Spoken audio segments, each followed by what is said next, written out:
On the morning of July 31, 1910, a telegraph operator aboard the SS Montrose, steaming westward across the North Atlantic, tapped out a message that would traverse invisible pathways through the sky.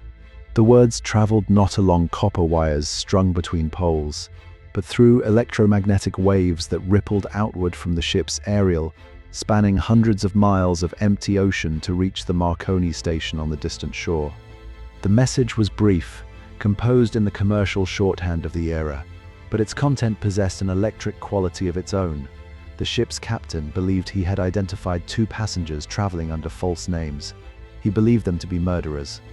The operator could not have known, as his finger worked the brass key, that this transmission would mark a threshold in human affairs, the first time in history that a fugitive, surrounded by the anonymity of open ocean, would be pursued by information traveling faster than any vessel could sail. The world of 1910 existed in a peculiar state of technological adolescence. Steam and steel had conquered distance. Railways networked continents. Ships the size of floating hotels crossed oceans on fixed schedules, their departure times printed in newspapers alongside stock quotations and theater listings. Yet communication remained stubbornly tethered to physical infrastructure. A message sent from London to New York traveled by undersea cable, its words converted to electrical pulses that raced along gutta-percha insulated copper lying in trenches 2 miles beneath the Atlantic's surface. But a ship at sea, once it passed beyond sight of land, entered a kind of informational void, unreachable except by the chance encounter with another vessel. Wireless telegraphy had begun to erode this isolation. Guglielmo Marconi's apparatus, refined through the first decade of the new century, had evolved from a laboratory curiosity into a commercial instrument. By 1910, major passenger liners carried wireless equipment as a matter of course, though its primary function remained navigational. Warnings of ice fields, notices of position, coordination with port authorities. The technology was expensive, temperamental, and range-limited. Transmissions crackled with static. Operators worked in small cabins filled with the smell of ozone and hot metal, surrounded by coils and condensers and spark gaps that sputtered and hissed. The system was utilitarian, not yet woven into the fabric of daily existence, but it functioned. And on this particular voyage, it would function in a manner its inventors had not anticipated. The passengers in question had boarded the Montrose at Antwerp on July 20th.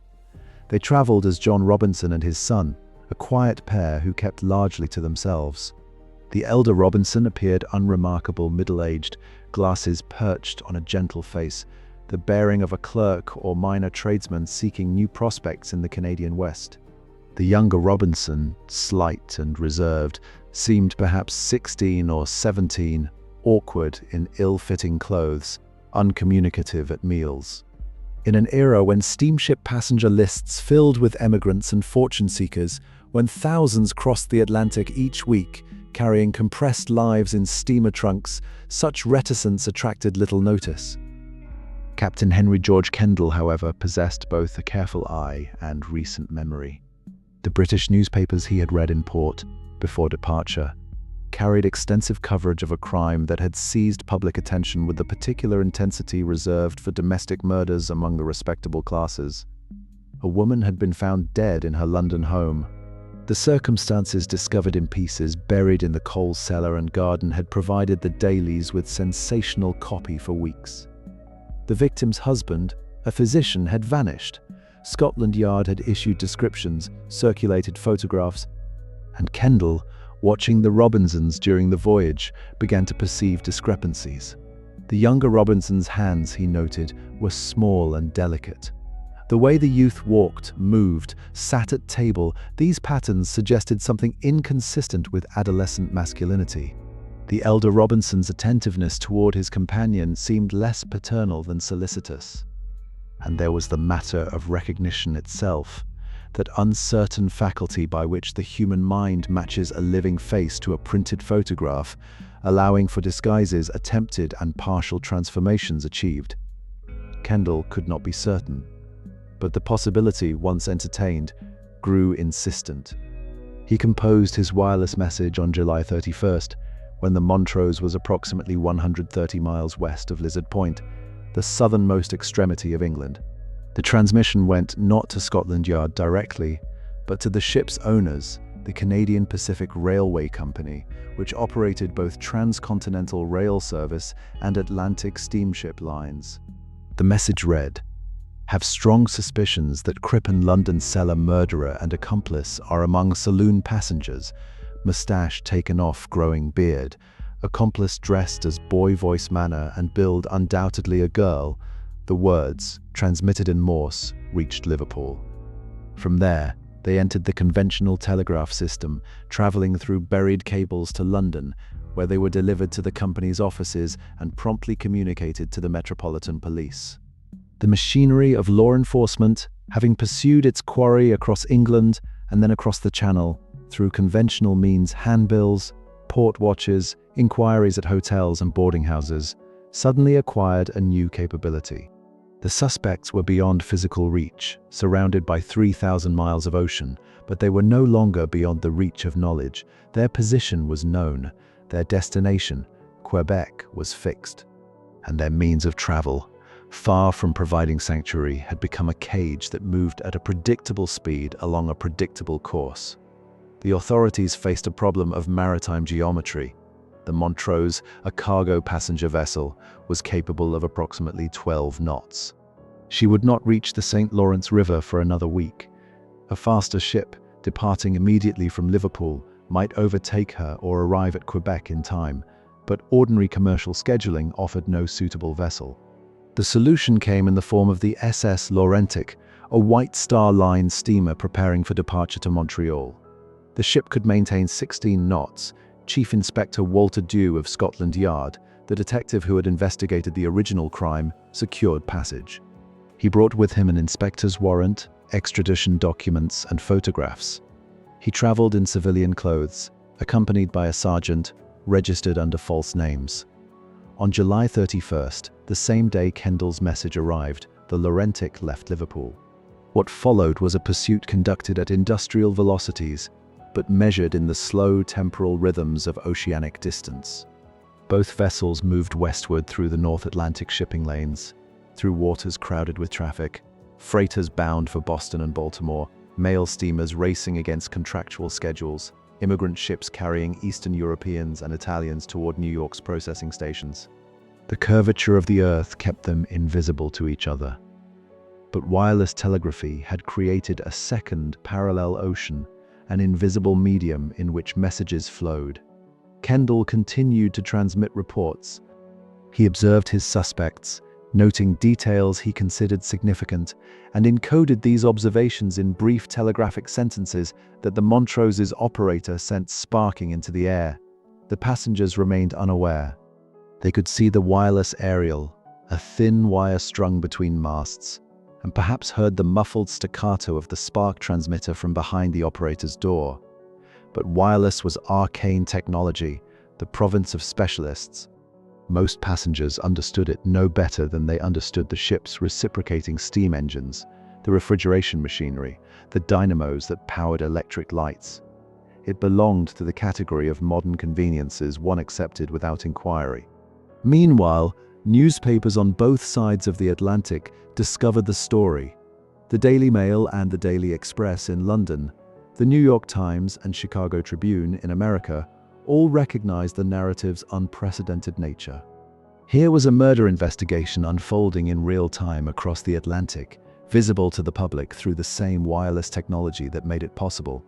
Editors dispatched the story to front pages. The reading public, already familiar with the crime's lurid details, now followed the chase with the attention previously reserved for sporting events or military campaigns. The Marconi Company, alert to publicity value, ensured that updates reached the press. Each wireless transmission from the Montrose was relayed to shore stations, transcribed, and distributed to newspaper offices.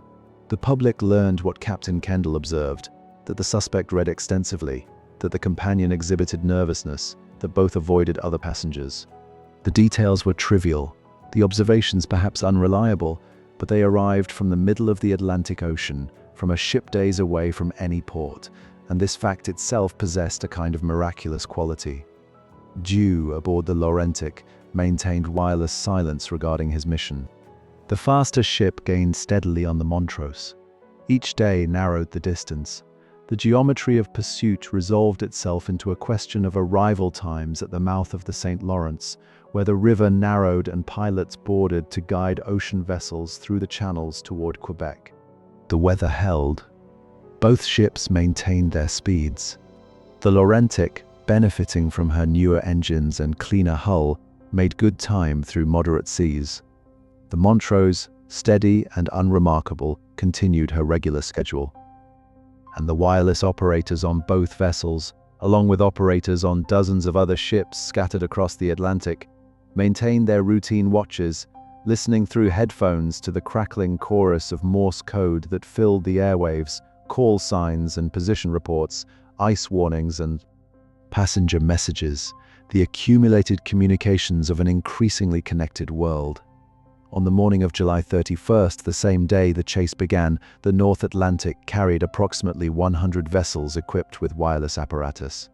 By nightfall, many of their operators had intercepted fragments of the Montrose's transmissions. The story circulated through the informal network of wireless men, shared during the brief exchanges that occurred when two ships' ranges overlapped. Some operators recognized the significance immediately. Others puzzled over the coded phrases until context made meaning clear. The pursuit was not secret, could not be secret, given the broadcast nature of wireless transmission, but became instead a kind of public drama, its audience scattered across thousands of square miles of ocean. The Laurentic reached Father Point, at the entrance to the St. Lawrence River, on the morning of July 30th. Dew disembarked and waited. The Montrose, maintaining her slower pace, was still a day behind. On the morning of July 31st in 1910, as the Montrose approached the pilot station, Dew boarded the pilot boat that would meet her. He disguised himself in a pilot's uniform, weathered canvas jacket and cap, the anonymous costume of maritime labor. The St. Lawrence narrowed around them, the wilderness of Quebec's north shore rising green and distant. Captain Kendall, receiving the pilot, recognized Dew from a prearranged signal. The detective went immediately to Kendall's cabin. They reviewed the situation. The suspects were in their quarters. They suspected nothing. The arrest would occur shortly.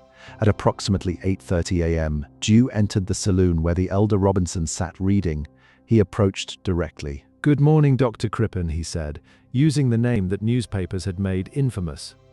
"I am Chief Inspector Dew of Scotland Yard." The man looked up. For a moment, witnesses would later describe this pause, this hesitation that seemed to contain volumes. He remained silent. Then he replied, "Thank God it's over. The suspense has been too great. I couldn't stand it any longer." The arrest proceeded without incident. The companion, found in a nearby cabin, offered no resistance. Both were taken into custody, transferred from the Montrose to a Canadian government vessel, and transported to Quebec for the extradition proceedings that would return them to England for trial. The wireless messages announcing the successful capture raced back across the Atlantic, faster than any ship could sail. Newspapers that had followed the chase with escalating coverage now published the conclusion under headlines that emphasized the technological marvel as much as the criminal capture. "Caught by wireless" became the phrase that fixed itself in public memory, shorthand for the recognition that something fundamental had shifted in the relationship between distance and accountability. The trial, held in London that autumn, attracted enormous attention. The evidence presented, the testimonies offered, the verdict rendered, all followed conventional legal procedures. But the capture itself, the pursuit across the Atlantic, the wireless messages that had transformed an ocean from sanctuary into trap, these elements belonged to a new category of experience. The technology that made the pursuit possible was barely 9 years old in practical form. Marconi's first transatlantic wireless transmission had occurred in 1901. 3 dots tapped out in Morse code, traveling from Cornwall to Newfoundland, a distance of 2,000 miles bridged by electromagnetic waves. The achievement had been disputed, questioned, celebrated, In the years following, the technology advanced through incremental refinement. More powerful transmitters, more sensitive receivers, better aerials, clearer protocols. Ships adopted the equipment. Shore stations multiplied along coastlines. The network expanded not through central planning, but through commercial competition and maritime utility. And now it had been employed to apprehend a fugitive who had believed himself protected by distance and anonymity.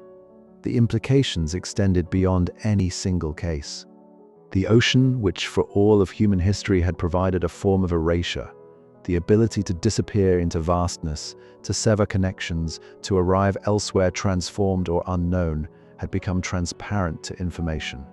A person aboard a ship remained physically isolated, days or weeks from shore, but was no longer communicationally isolated. The invisible web of wireless transmissions could find them, identify them, track them. The case entered the permanent archive of technological transformation, cited in subsequent decades whenever discussions turned to the relationship between innovation and surveillance, between connection and exposure. It was studied in police academies as an example of international cooperation. It was analyzed by legal scholars examining jurisdiction and evidence. It was remembered by maritime historians as the moment when ships ceased to be islands unto themselves. But in 1910, as summer turned to autumn and the ships of the North Atlantic continued their regular crossings, the significance remained primarily atmospheric, a sense that boundaries previously considered absolute had revealed themselves to be permeable. The wireless operators in their small cabins, surrounded by sparking equipment and the smell of ozone, continued their watches. The passengers in the saloons and smoking rooms, reading newspapers that carried stories transmitted faster than the ships that carried the readers, adjusted to a world where information preceded arrival, where news from distant locations reached them while they remained in transit. The pursuit across the Atlantic, first conducted by runners and horses, then by telegraph wires, and now by invisible waves traveling at the speed of light, had completed another iteration in the long history of human pursuit and human flight. The tools had changed, the underlying dynamic remained. And somewhere in that tension between new capability and ancient pattern, the 20th century had announced one of its characteristic themes: the progressive elimination of distance as refuge, the technological enclosure of space, the transformation of the world into a single, interconnected, increasingly inescapable room. The map is finished, but the stories are just beginning. I'm Josh. Thanks for exploring the archives of history with me.